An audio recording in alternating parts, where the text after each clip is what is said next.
नमस्कार दोस्तों, वक्त हो गया है बिहार की फटाफट 25 बड़ी खबरों का, वो भी मात्र 5 मिनट में। लेकिन खबरों के इस तूफान में डूबने से पहले हमें कमेंट में अभी बताइए कि आप ये वीडियो बिहार के किस जिले या किस जगह से देख रहे हैं। ब्रेकिंग न्यूज, बिहार के लाखों बेरोजगार युवाओं के लिए खुशखबरी है, क्योंकि मुख्यमंत्री नीतीश कुमार ने आज 7 निश्चय 3.0 के तहत नई रोजगार योजना की बड़ी घोषणा कर दी है, जिसमें विशेष प्रशिक्षण और सरकारी प्राथमिकता देकर लाखों नौकरियां देने का लक्ष्य रखा गया है। यह योजना ग्रामीण इलाकों के युवाओं को भी लाभान्वित करेगी और उनके सपनों को साकार करने का मजबूत जरिया बनेगी। लेकिन क्या विपक्ष इसे सिर्फ वोट की राजनीति करार देगा? ये सस्पेंस अभी बरकरार है। पूरी सच्चाई जानकर आप भी हैरान रह जाएंगे। तेजस्वी यादव ने आज सरकार पर जमकर हमला बोलते हुए कहा है कि बिहार को केंद्र से मिलने वाला फंड अभी भी कम है। उन्होंने सभा में भावुक होकर कहा कि युवाओं और किसानों की उपेक्षा हो रही है। यह बयान पूरे राज्य में चर्चा का विषय बन गया है और लोग इसे अगले चुनाव की तैयारी मान रहे हैं। लेकिन क्या इस हमले से गठबंधन में दरार पड़ जाएगी या फिर नया मोड़ आएगा, ये देखना बाकी है। और अंत तक जुड़े रहिए, क्योंकि सस्पेंस अभी खत्म नहीं हुआ है। बड़ी खबर, बिहार में गर्मी ने रिकॉर्ड तोड़ दिया है और कई जिलों में तापमान 42 डिग्री के पार पहुंच गया है। स्वास्थ्य विभाग ने सावधान रहने की चेतावनी जारी की है और आम लोगों को दोपहर में बाहर न निकलने की सलाह दी है। बुजुर्गों और बच्चों की सेहत को लेकर चिंता बढ़ गई है। लेकिन क्या सरकार समय पर राहत पहुंचा पाएगी या फिर कोई बड़ा हादसा हो जाएगा? ये जानने के लिए पूरी खबर सुनते रहिए।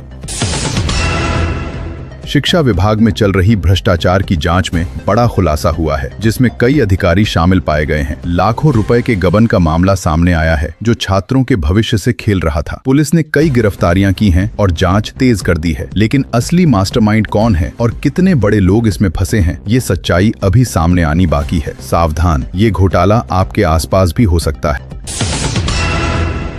बिहार सरकार की मुख्यमंत्री उद्यमी योजना 2026 के तहत युवाओं को 10 लाख रुपए तक की मदद मिल रही है, जिसमें 50% सब्सिडी और ब्याज मुक्त लोन का प्रावधान है। यह योजना बिहार के युवाओं को अपना बिजनेस शुरू करने में सक्षम बनाएगी और आत्मनिर्भर बनाने का सपना पूरा करेगी। हजारों युवा इस योजना से जुड़ रहे हैं, लेकिन क्या आवेदन प्रक्रिया आसान रहेगी या फिर अड़चन आएगी? यह सस्पेंस बना हुआ है।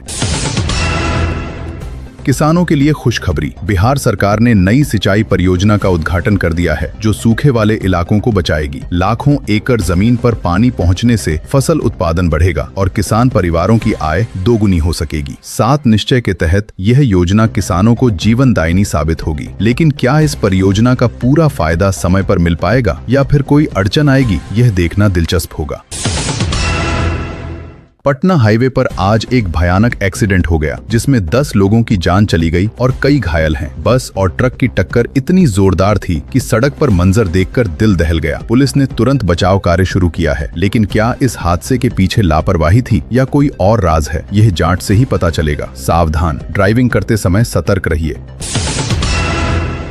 नई एक्सप्रेस ट्रेन सेवा पटना और दिल्ली के बीच शुरू हो गई है, जो यात्रा का समय आधा कर देगी। हजारों यात्री इस सुविधा का फायदा उठा रहे हैं और इसे बिहार के विकास का प्रतीक बता रहे हैं। 7 निश्चय 3 के तहत इंफ्रास्ट्रक्चर पर जोर दिया जा रहा है। लेकिन क्या भीड़ और टिकट की समस्या सुलझ पाएगी या फिर नई परेशानी खड़ी हो जाएगी? यह सस्पेंस अभी जारी है। बिहार के एक छात्र ने राष्ट्रीय स्तर की परीक्षा में टॉप किया है और पूरे राज्य में खुशी की लहर दौड़ गई है। उसके परिश्रम की कहानी हर युवा को प्रेरित कर रही है। मुख्यमंत्री ने भी बधाई दी है। लेकिन क्या ऐसे छात्रों के लिए बेहतर भविष्य का रास्ता साफ हो पाएगा या फिर बेरोजगारी उन्हें भी रोकेगी? यह सोचने वाली बात है। राजनीति में नया सस्पेंस पैदा हो गया है, क्योंकि आरजेडी और जेडीयू के बीच गठबंधन की अटकलें जोरों पर हैं। कई नेताओं के बयानों ने हलचल मचा दी है। लोग इसे बिहार की सत्ता के लिए बड़ा खेल मान रहे हैं। लेकिन क्या यह गठबंधन टिक पाएगा या फिर टूट जाएगा? यह जानने के लिए अंत तक देखते रहिए। महिलाओं के लिए बड़ी राहत, बिहार सरकार की मुख्यमंत्री कन्या उत्थान योजना के तहत स्नातक पास करने वाली लड़कियों को 50,000 रुपए की मदद दी जा रही है। ये योजना बालिका शिक्षा को प्रोत्साहित करेगी और उन्हें आत्मनिर्भर बनाएगी। 7 निश्चय के तहत महिलाओं और लड़कियों का उत्थान प्रमुख लक्ष्य है। लेकिन क्या ये राशि समय पर पहुंचेगी या फिर दस्तावेजी अड़चन आएगी? ये चिंता बनी हुई है। मुजफ्फरपुर में एक नोटोरियस अपराधी को पुलिस ने गिरफ्तार कर लिया है, जो कई मामलों में वांछित था। उसके पकड़े जाने से इलाके में राहत की लहर है, लेकिन क्या उसके साथी अभी भी सक्रिय हैं और बड़ा खतरा बाकी है? ये जांच आगे बढ़ा रही है। सावधान, अपराधियों पर सख्ती बढ़ रही है।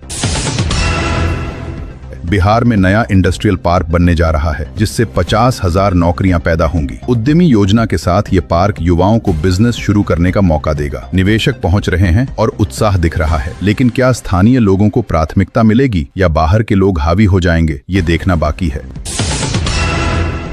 मॉनसून की तैयारी में बिहार सरकार ने जल्दी ही राहत सामग्री का स्टॉक कर लिया है। कई जिलों में टीमों को तैनात किया गया है। 7 निश्चय के तहत आपदा प्रबंधन पर जोर दिया जा रहा है। लेकिन क्या इस बार बाढ़ से बचा जा सकेगा या फिर कोई नई चुनौती आएगी? ये सस्पेंस हर किसी के मन में है।